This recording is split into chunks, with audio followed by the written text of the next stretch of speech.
to the Homeschool How-To. I'm Cheryl, and I left the life of classrooms and cubicles for home educating in the countryside. But I have no idea how to homeschool, so I interview the people who do. Join me on my quest to learn all the ways there is to homeschool. Welcome, and with us today I have Marissa. Marissa, thank you so much for joining me. Thanks for having me. So what state are you in? I'm in Pennsylvania. Okay, nice. I'm in upstate New York, so we're kind of on the same coast at least. And how long have you been homeschooling? So we're COVID turned homeschoolers. It kind of started out as like a temporary thing when we went virtual, and it became a permanent thing. You know, we found that we really liked it. It was never something I saw myself doing. I always had that vision of it was very like schoolhouse, sitting at the table with all my kids and like, you know, whiteboard instructing. And then, you know, as I started to dive into it, when we took that route, I found that that was the way that we wanted to go. Yeah, and it isn't necessarily like that either, you know, sitting down with the whiteboard. There's so many different ways, which is kind of like why I started the podcast. I was like, I think I want to homeschool, but I can't see myself like whittling and sewing clothes. Like, can I do it if I'm like coming out of the mainstream world and I'm not sure I want to like jump into Little House on the Prairie just yet? So yeah, it was kind of refreshing for me to talk to all of like you amazing families and hear like, no, it doesn't have to look like that at all. So how many kids do you have? I have 5 kids. My oldest is 17. She's a senior this year. And then I have a 12-year-old, 11-year-old, 8 and 6. So a little bit of every age group. Okay, so this is cool because I kind of want to get in just from the very beginning. COVID started and your kids started learning from home. And at this point, you had a 2-year-old at home too. So you were kind of like busy. I have a 2-year-old now. They keep you on your toes. You're busy. What did you see with your older kids that were in school learning online at home that you were like, maybe this isn't what I thought school was? It didn't even really get to that point because it was so hard to manage the different schedules and when they needed to be on. I have one child who has selective or situational mutism. So when we were in the school system, at this time, 3 of my children were in public school. And this child in particular, you know, we had to go through extensive like evaluations and IEPs and FARs, and like it took so much just to get to a point where she was comfortable in the classroom setting. And then all of a sudden it was like, oh, now we're going to do this on a screen. And that wasn't happening for her. You know, that was not something we could just quickly integrate into. That was going to need to be a whole new thing. So, you know, we were like, all right, we're just going to homeschool for this year and just get through this. And that's kind of where we were at with that. So it made more sense for you to pull all the kids out and homeschool them all together. How Yes. was there pushback from the kids? No, not at all. I mean, I think in retrospect, you see how just the whole COVID era kind of had an impact on everyone. In the moment, no, it was not like a big deal. It was like, cool, we get to be home. And we had started using some like online curriculum, but I quickly saw how they became very uninterested in that. And that's when I got into reading about different homeschooling philosophies and really like, you know, conceptualizing what this could look like for us. Were you working at the time? No, I've always been a stay-at-home mom. So it wasn't like you had to, okay, do I leave my career or not? Which is kind of what I faced. And I was like, I don't think I could just leave my government job. Like I've been waiting for this pension. What do you mean? I'm just going to like walk away from it. But, you know, that was a hurdle I slowly, you know, crossed. And now every day I wake up and I'm like, I cannot imagine if I were just sitting in a cubicle right now. Yeah, there was definitely some shifts because I was actually doing online college and I had a totally different set of plans for my life. And at that point, I had to withdraw from school because I didn't have childcare anymore. It became a lot more challenging to be able to sit and do my schoolwork while navigating all of this. And then I didn't go back because our life changed, you know, plans and our lifestyle just became a lot different. So there was definitely some changes in what we thought we were going towards. Yeah. And what did those early days look like when you were like, okay, we're going to kind of replicate school at home and try these online curriculums or even, you know, at the desk curriculums? What did that look like? And how did the kids react to that? Like, did you almost give up? Yeah, so it was just like online. We were using I'm drawing a blank, but it was just like an online one that we started out with, and we would just like, we would start at like 10 a.m. or whatever, and have tried to do like a kind of a structured day to day plan on how we would do that. And they were like into it at first, but then I started to notice that it became more of a drag. Like, I don't want to get on and do this, and then I was like, well, that's not, that's not cool. Like, I don't want it to be a drag. I don't want them to like not be into learning, because I could see it. I started to put the pieces together. Like, all right, well, learning isn't really happening if it's not joyful, if you're not into it, if you don't want to be learning this thing, then and that's where again I started like doing a lot of reading and looking into different philosophies, and I was like, all right, well, we're not going to do this anymore. So we ditched it, within the first few months. What books in particular really changed your viewpoint on homeschooling?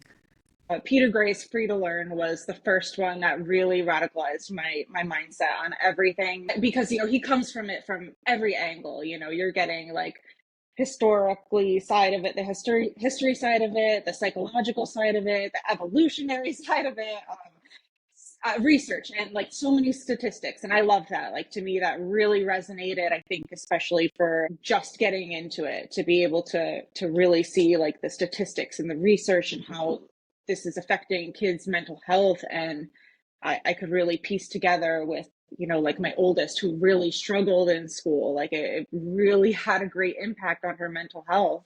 So yeah, that was, it was Peter Gray first, and then I went down, the line, John Taylor Gatto, John Holt, all of the top dogs out there.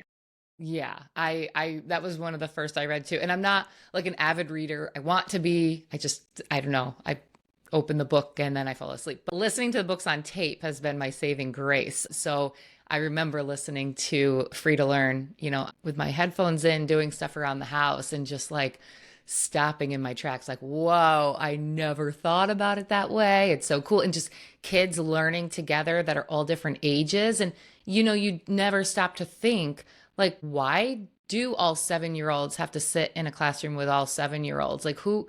And then they're comparing each other, I can read at this age and I can, and I'm struggling and I must be behind, and then getting discouraged. And it's like, whoever decided? Well, I know now because I've researched, but it's a crazy concept to think that that's how it's supposed to be. So then when you do get the case where, a third grader needs to be held back again, and it's like so detrimental to their soul that when I've seen it with my son. He's only 6, but I tried to teach him how to read last year, and it was so frustrating for him, and we were just butting heads and not getting anywhere.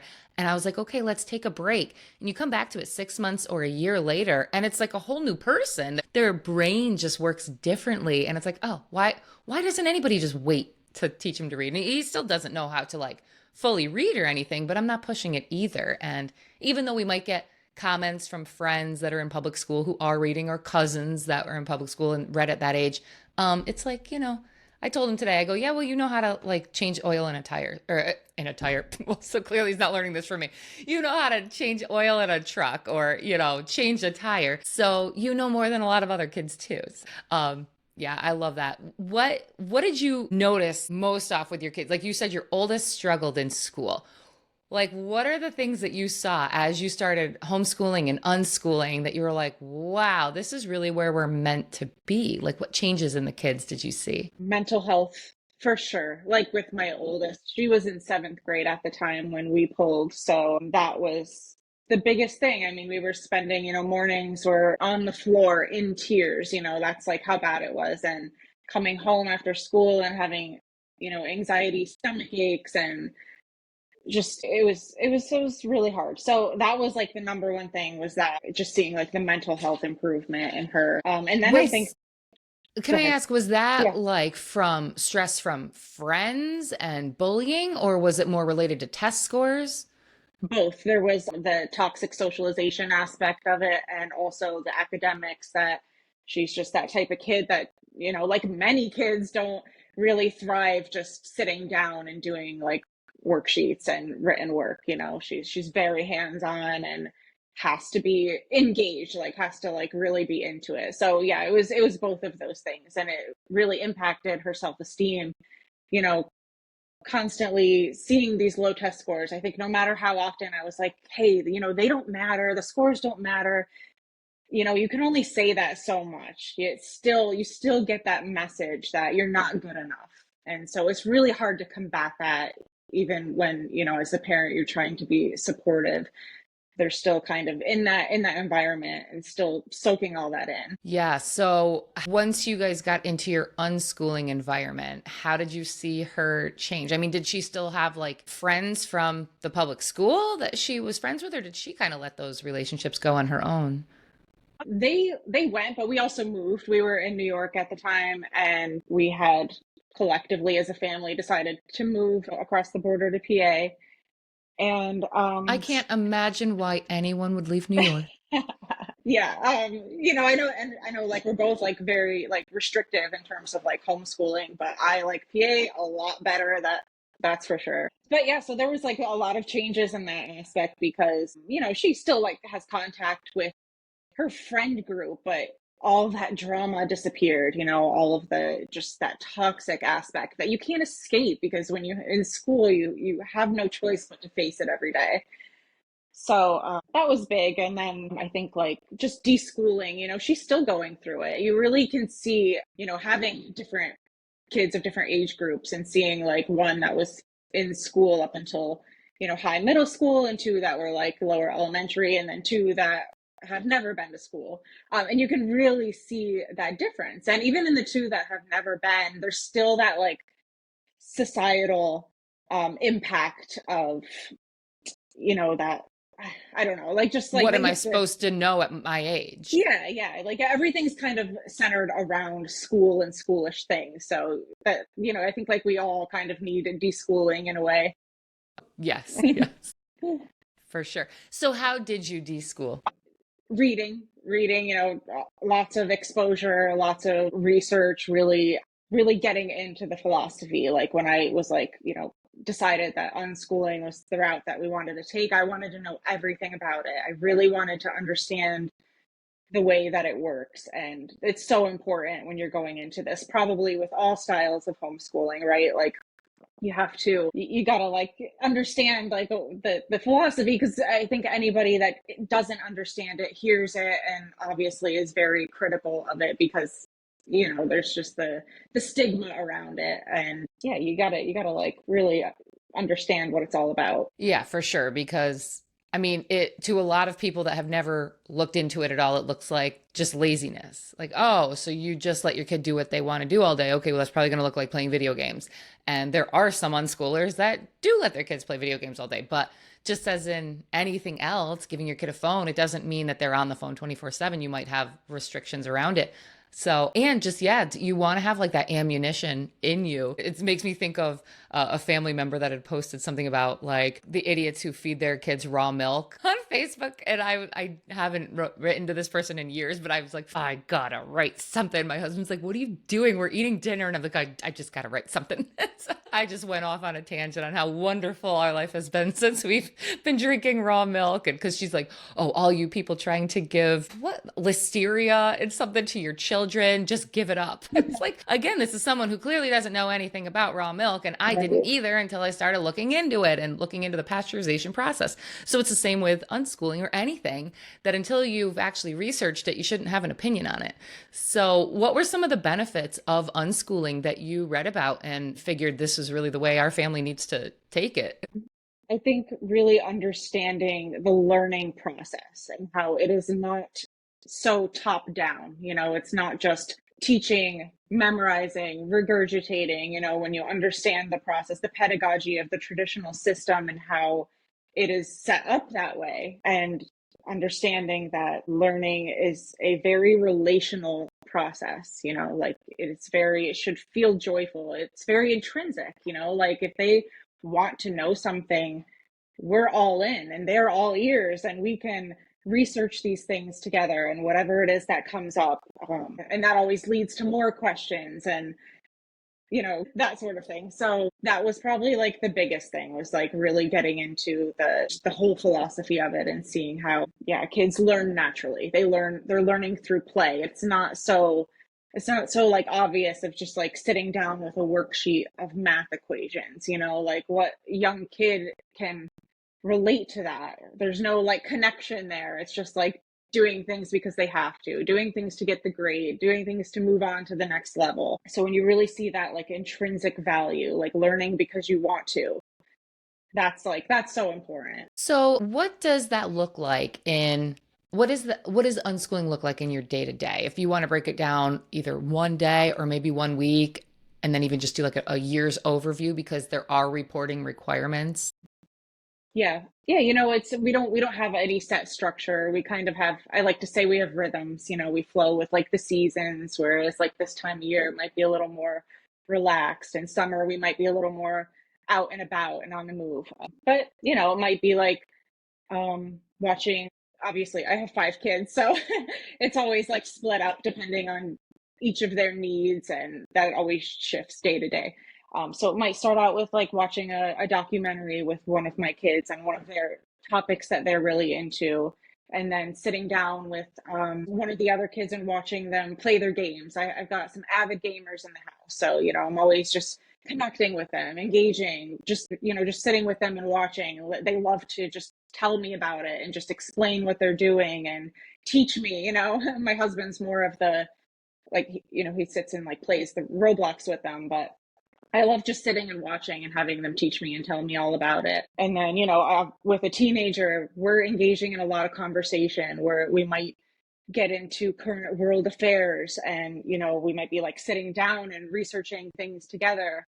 Because, I don't have all the answers. And that's another big thing that comes up, right? Is how can you homeschool? You don't know everything. And I think that's the beauty of it, is that like we're modeling how to be resourceful, how to analyze our sources and where this information is coming from and question it. And I think that's so much of the beauty of what we do, is that we don't know everything. So we're modeling how do we find these answers?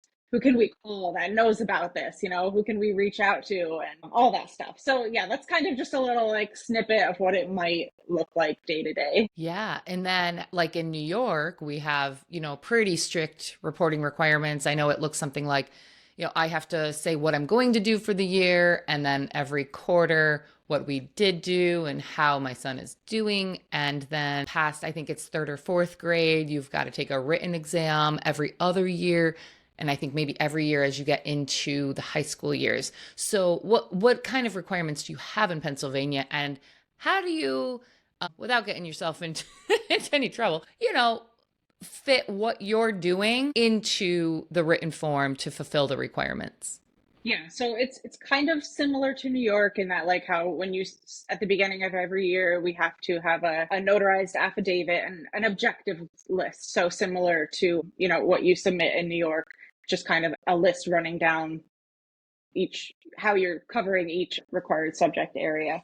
So that's the beginning of the year. And then what we do in PA is we have to submit a portfolio at the end of the year to a certified evaluator. So the good part about this is that there are tons of evaluators across Pennsylvania, and you can use whoever fits your style. So for unschoolers, we would find an unschooling friendly evaluator, meaning that they understand the philosophy and they can evaluate your portfolio and your children's progress or education through the unschooling lens. So that's the really helpful part, is that the evaluators are on our side and we're not reporting directly to the district or the state. All we're doing is submitting. Our evaluator will send us a piece of paper saying that they've approved our portfolio for the year, and the district just gets that paper. They're not seeing our personalized portfolio with all of our information. So we do have requirements like 180 days, 900 or 990-hour requirements, which is easy as unschoolers because we, unschool all year. So that's no problem. And then there are certain like subject requirements depending on, there's elementary and secondary level. Some of them might be like English, arithmetic, science, geography, history of the United States and Pennsylvania, civics, safety, including fire prevention, health, physical education, music, and art. And it's similar for the secondary level. So a good example of how we would utilize an unschooling friendly evaluator is, one of the requirements is to have a reading log of the materials. So as unschoolers, that list is going to include articles and Discord chats and Reddit threads and gaming instructions, board games, subtitles that we used while watching movies or shows, podcasts, that sort of thing. So yeah, that's like kind of a good example of how we would do that. And my portfolio usually just consists of a lot of photos, and then our evaluator can, analyze our portfolio and see that we are covering all the required subject areas. And as unschoolers, we just inevitably cover these subjects. I've never had a year where I'm like, oh no, we didn't cover this subject. It's not reflected in our portfolio.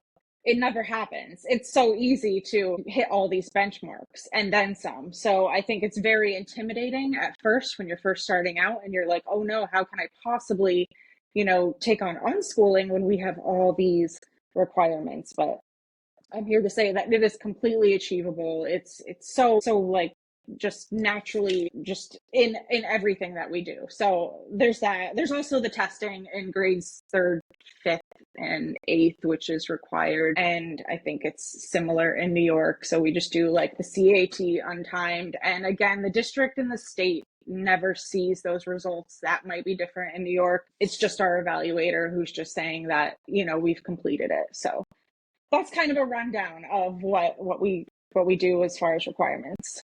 Interesting. And so are you keeping a log like all year long as you're watching this documentary or listening to that podcast and kind of writing it down so that when it comes time to pull it all together to send the portfolio in, you know what you're doing? Yeah, I'm not very good at like building my portfolio through the year. I kind of do it in the last few months. So I have like just keep like in notes on my phone, and I'll just pull it open and write down if whatever, if we're watching something with subtitles or even just topics that we're talking about or that we're getting into, and just keep little notes of that. I snap lots of pictures. So that's always easy to incorporate. That's kind of how I go about it. Well, I love that because it's just giving people these ideas that we don't think of because Yeah. we're so in that school mindset of it has to look like these worksheets, Mm-hmm. these folders, and these test scores. But no, it can be documentary that, you put a podcast you listen to, subtitles. I mean, that's amazing. Hey, we read the whole movie as it was going. Yeah. I mean, that's brilliance. That really shows the unschooling mindset of it's really everywhere. It's cooking dinner. Mm-hmm. It's having your kid fold laundry, all of these little things that you do throughout the day that's just going to make them into like good people that know how to survive. Even I would imagine like going to a playground with friends at a play group, there's learning taking place there. I mean, your gym class and all that stuff, physical activity. But even as you get into probably like math skills have something to do with, or science, as he's hanging upside down or spinning on that thing. We talked about the inertia afterwards and why his body was going one way, not another. You really could get into the weeds with it. Mm-hmm.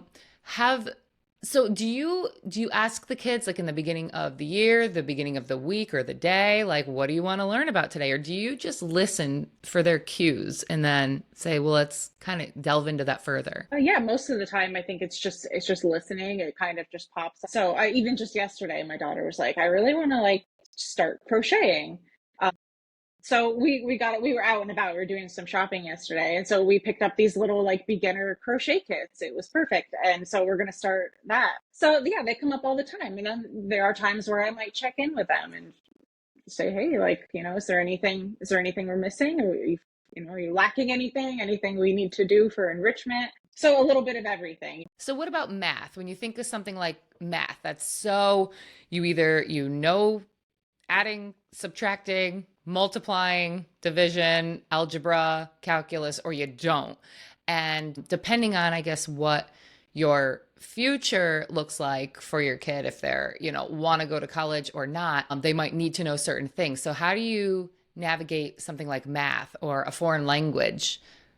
Yeah, I think again, this kind of stems from that traditional mindset of learning something like math only looks a certain way. And I think when you really get into like the development of like a child's brain and can see that they are constantly building these mental frameworks, like we don't need to sit a small child down with math worksheets to learn it. A great example, the other day I was cooking and I had bouillon cubes out. And my 6-year-old was there with me and he was like, "Do you have any more of these?" So I pulled out another bottle and he just sat there on the counter next to me and he was grouping them together. Like, we'd start in like sets of three and he was like, "Is 3 plus 3 6?" And he would ask me if it was correct. And, he did this for a little while. And this is just one example of so many that comes up in everyday experiences. Another great example would be he was playing Minecraft and he was fishing and he was, getting the different fish. I can't remember all the different kinds, but there was like the cod fish and he was counting as he went and he had a goal of how many he wanted to get to. So he would say, "I have 10. I need 5 more to get to 15," and little things like that. And then, you get into like the teenage years and people get very anxious about how a teenager could possibly learn advanced mathematics. And, something like algebra, which is a requirement for our state at a secondary level. And when you think about algebra and how it's really not some insurmountable obstacle, right? Like it's just the process of using what you know and piecing it together to discover what you don't know. So something like budgeting and shopping, cooking, travel, DIY projects, games, like these are all examples of times where I have seen and noted when algebra is happening. And then I think, when it comes to advanced math, I follow that philosophy of if we need to know something, we can learn it. I think it's better to focus on where they're at instead of pushing them further. And that also, not just from research, but from my own experiences of struggling with math in school and always feeling behind. Like I never could fully grasp one concept before we were constantly moving to the next. And eventually that Yeah. weighs on you so hard because everybody else, other students might be so far ahead and you're still like way back here where you never got fully grasped the first concept because they're kind of just pushing you through. Um, Hmm. so yeah, I believe that if we're just kind of focusing on where they are instead of trying to push them forward, it really does come naturally. So how does this work if, and not, I mean, I'm a big proponent for like not giving $200,000 to universities anymore. But if you have a child who is really into a certain area like engineering that might need a degree, how are you guys looking at that and talking about that? Is that something where, you'd say like, okay, well, we'll figure out what you do need to get into college, or hey, how could we do this job maybe without spending the time and money on a 4-year degree? Yeah, absolutely. That's been a big topic of conversation having a senior this year. Um, and I think when it comes to college is, yeah, we want it to be a very intentional choice, not something I'm completely against, but also is this going to have the payoff that, that we need, that we're not going to be Hmm. so much in debt. And there's a really good podcast she does, Degree Free, I think it's called. And she talks a lot about like the different avenues and how you can achieve certain careers without college. So that's Cool. pretty cool to get into. And then yeah, I think like if it's something like math, it's like we've talked about, if this is your goal to go to college and you fear that you're not going to be at college level math ready, like if you're not ready for that, how can we prepare for that now? Like what can we do to so that you feel ready to take that on? Backing up now to your younger kids. I mean, so you have the older ones that were in school, they were in public school when they were learning to read and all that.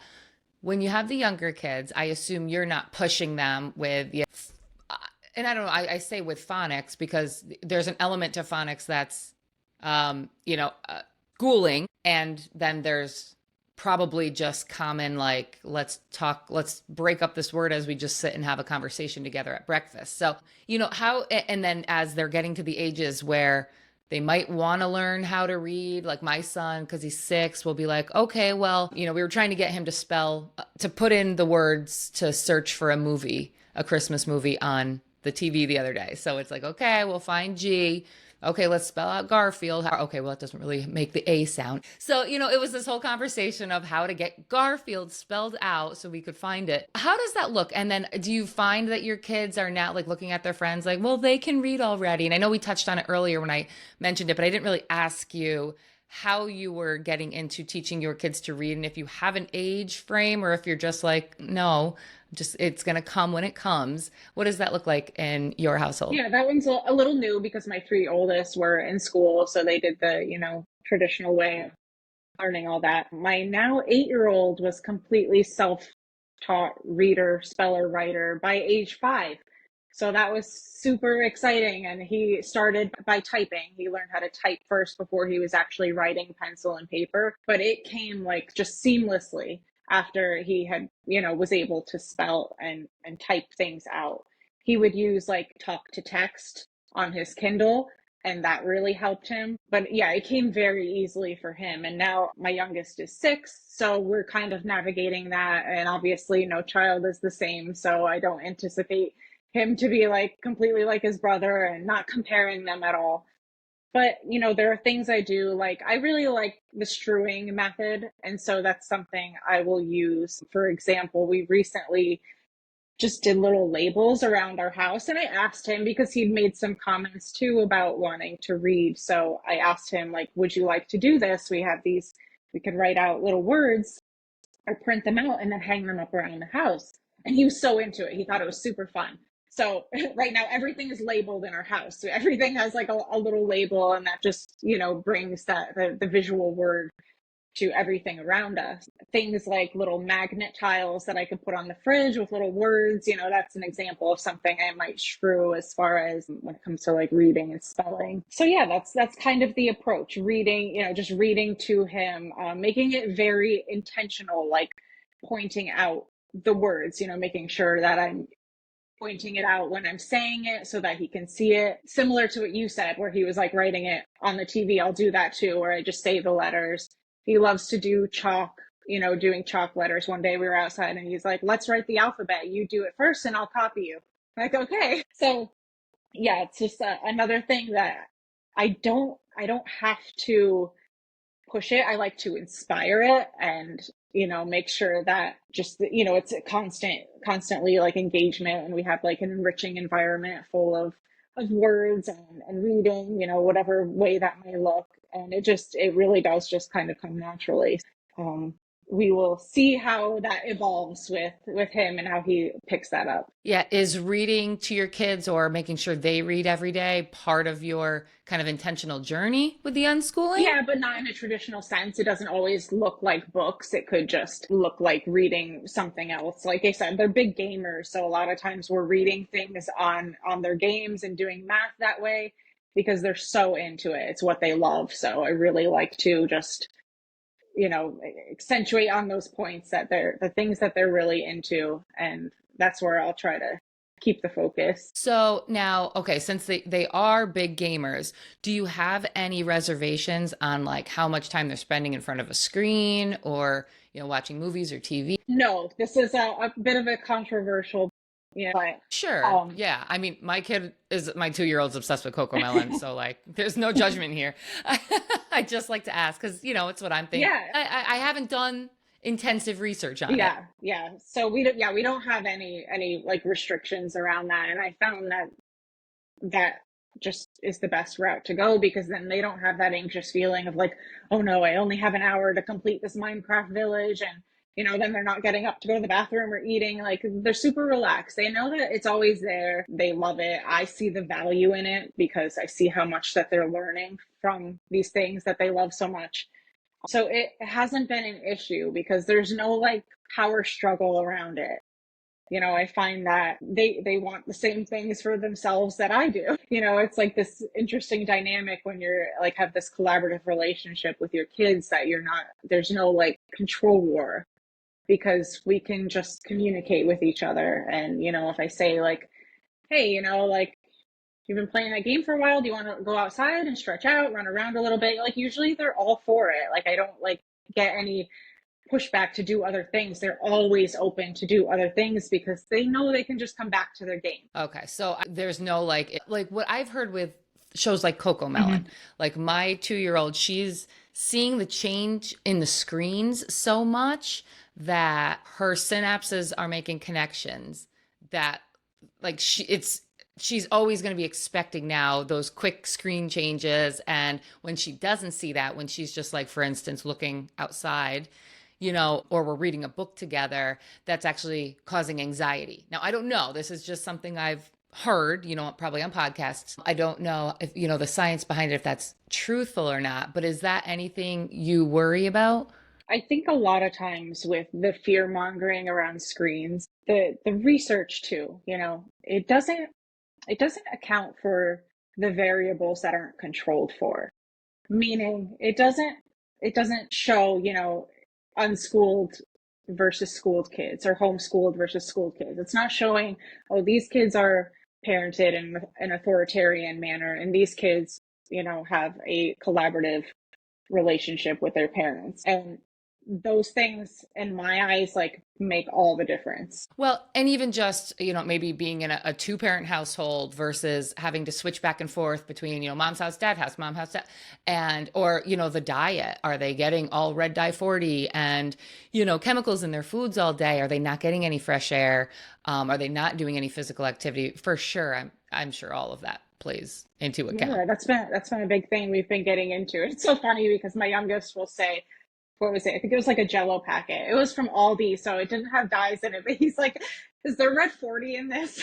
And he like asked to make sure first. So super Oh, that is funny. so cute. Yeah, I drop the kids off to my in-laws every Wednesday so I can record the podcast. And he's like, "Mom, look, we got candy canes." And I'm like, I just like spent all this money on organic candy canes for them for Christmas. And here they are getting this from their grandmother. But like, what can I say? She's watching them Right. for me. So I'm like, thanks. I get that. I get that. We're not like totally restrictive because I try, I don't like want to be like, I don't like to be like over controlling and overbearing when it comes to that stuff. I rather like just communicate about it and talk about the things that I'm learning because it's kind of new on my journey too, like going that route and getting into health and diet. So I just like to talk to them about the things that I'm learning and they're into it because they know that I don't have some ulterior motive to like control them. I'm not like, no, like don't eat that because it's bad for you. I'm like, hey, I was reading about how this ingredient can have this kind of effect on you. And then, they're interested because they know I'm giving them truthful information. I'm not just saying it just to stop them from eating something. Right. Yes. I feel like sometimes the kids are more receptive than the like my siblings or the grandparents Right. because they're just so used to their Hmm. routines. And, my sister's kids, they ate so much crap growing up, but they all were very calm kids. And then she makes fun of me because she's like, your kids are absolutely crazy. And you don't feed them, sugar and red dye 40 and, high fructose corn syrup. And she's like, maybe you should give them some McDonald's. They might calm down. I might. I don't know. No, but it is funny. But yeah, so I'll say to my in-laws, like, well, if you want to deal with them on their sugar high, give it to them now. But it is funny. Yeah, I really like that. I haven't gotten my son into video games much. We have my husband's old Nintendo 64, which has like the controls are, with a cord that plug into the system, plugged into the TV. And I think my son just thinks that's how video games are. And he plays Mario Kart on Yeah. it and thinks it's the coolest Mhm. thing. And I haven't noticed like any sort of like attachment to it where he's not like waking up and asking for it, but he's not waking up and asking for TV either. My daughter is much more of like, she wakes up screaming for Miss Rachel and for Coco Melon. Like it's kind of scary. It's like she wakes out of a sleep, Miss Rachel.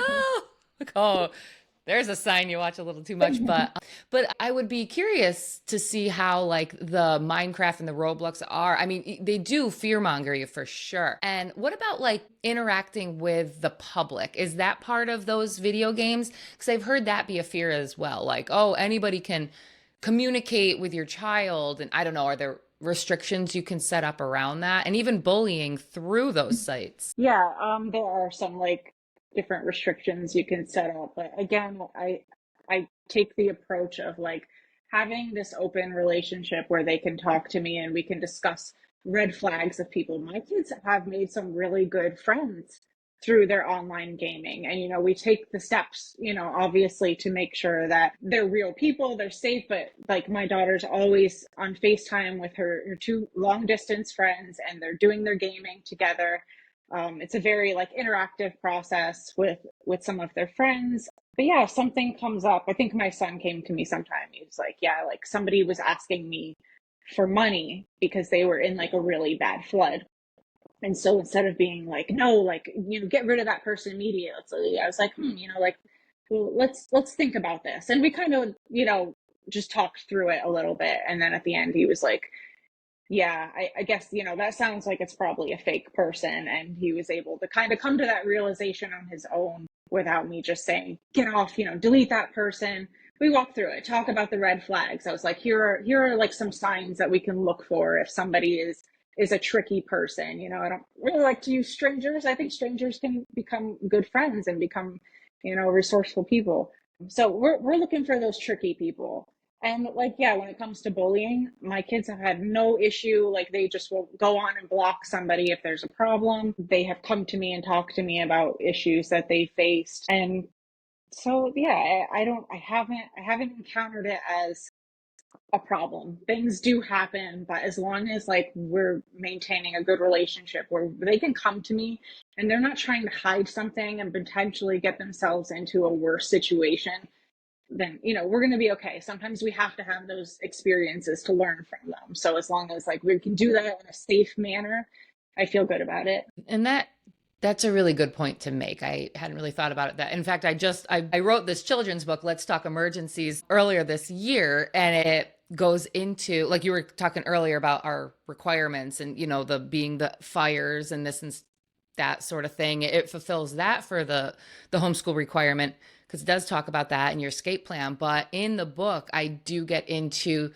this sort of like stranger danger thing where people on the internet might not be what we think. And it's the image I had my illustrator do is a wolf wearing sheep's clothing coming through the iPad and, the little girl about to go get it. And so it kind of provokes that conversation of what's this wolf wearing? Why is it dressed like this? And I didn't explicitly put things in, I just kind of put in a rhyme that sometimes people aren't telling you the truth and you have to learn how to figure that out. And you can always go to your parents for that. But, it provokes the conversation, which I think, yeah, we're so easy to say, okay, this isn't allowed, which that's fine too, if that's what, your parenting style is. But there is that like letting something happen and talking it through, like, because they're going to have to make those decisions later in life. I mean, even me, I'm experiencing it with people reach out to you on Instagram and this and that. And, oh, hey, could you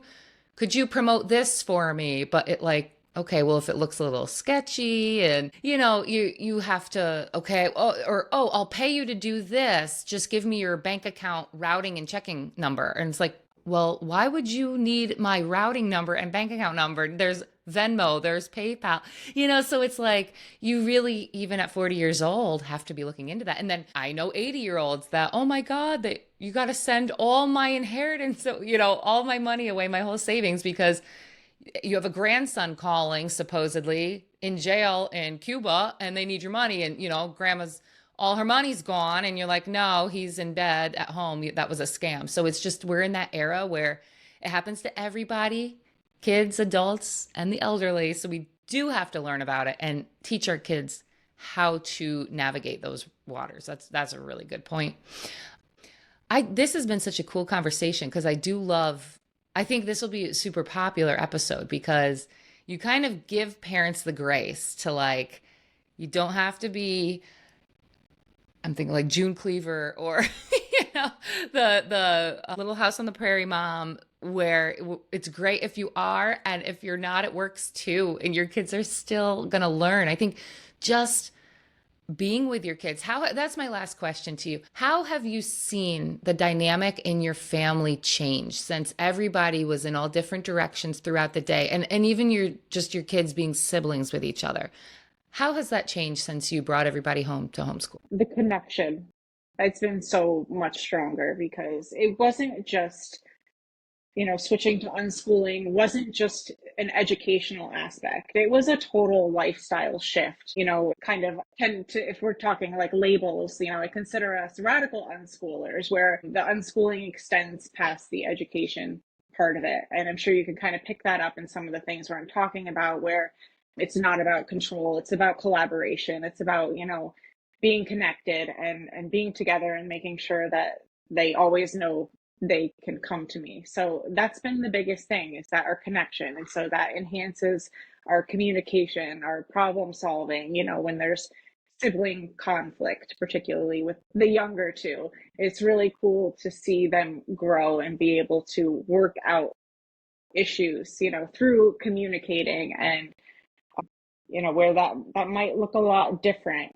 when kids are in school and they're picking up ways of handling that aren't healthy ways of handling conflict or handling problems. So yeah, I would say that's the biggest my biggest takeaway. Yeah. Yeah, I agree with that. When you look at just there's so many things tearing families in so many different directions. And when you're home together all day, kids are just they're learning from each other, even in their fighting moments. Like if you just step back, kind of see how they will work it out eventually or deck each other. But even that's a way of working it out, It right? happens. They'll learn from that too. Marissa, thank you so much for joining me today. Is there anything that you had kind of thought about talking about before I end it that you want to make sure you let people know? I think the only other thing was like, that when it comes to reporting, like I said, it can be really intimidating, especially when you're in restrictive states like ours, and just to know that like it is achievable, it is manageable, and there are ways to interpret your children's learning into maybe more of those like schooly terms that can fit into the state requirements. And so that it's not like we're not out here faking it, like it is real. It just doesn't look like the traditional way of how it's documented. It might not be all a report card, it's just interpreted a little bit differently. Yeah. And that's part of the unschooling process is like realizing that. Cause that's what I've asked people before, could you come on and talk about how you report? And like, oh, no, I don't want to get in trouble. But it's like, it's not, they're learning the I don't things. feel It's like just, fearful talking about it, because like there's nothing to be afraid of. I'm following everything that I need to, like there's nothing to hide. And I do offer unschooling coaching. So for anybody out there that's like interested, it's on my website, academicanarchy.com, and you can reach out to me if any of this resonates, and anyone needs a little guidance, a little solidarity getting through. I'm here to help. I love to help people get through this. awesome. I will put that link in the show's description so people can just hop over there. And I love the anarchy. I love it. What was it called again? Academic anarchy. Academic anarchy. That's fantastic. I love it. Oh, last question. What would you do if one of your kids said, I want to go to They school? always have the option. It is 100% my kids' choice if they want to go. Last year, my oldest contemplated going back. Her best friend, who is a forever homeschooler, decided to try it for the first time ever in her life. She lasted 3 days. She went back. So yeah, it was like the last, there was the deadline to submit our paperwork, and my daughter ultimately decided, no, I'm not going back. For my other kids, like the younger two, obviously they have never been in school, so there's some questions that come up. I just keep it real with them. Like I'll explain like what it entails.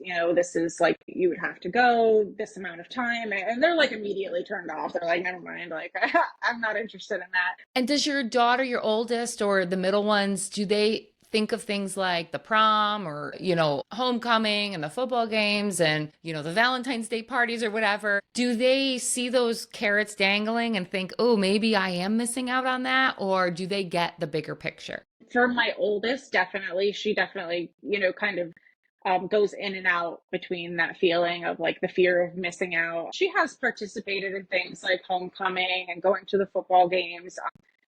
Her, like I mentioned, her best friend is also a homeschooler, and her sister as well, who's like part of their friend group. But all their other friends are traditionally public school kids, so they're not like completely excluded from those things. It does come up, and again, we can just like talk about like, what are the gaps that you're feeling are missing? How can we fill those in? And usually when you get to the root of it, it isn't really about like the surface level image of it. It's usually coming from something deeper. So we're just always like kind of working through those things, and they know that they can always go if they change their mind.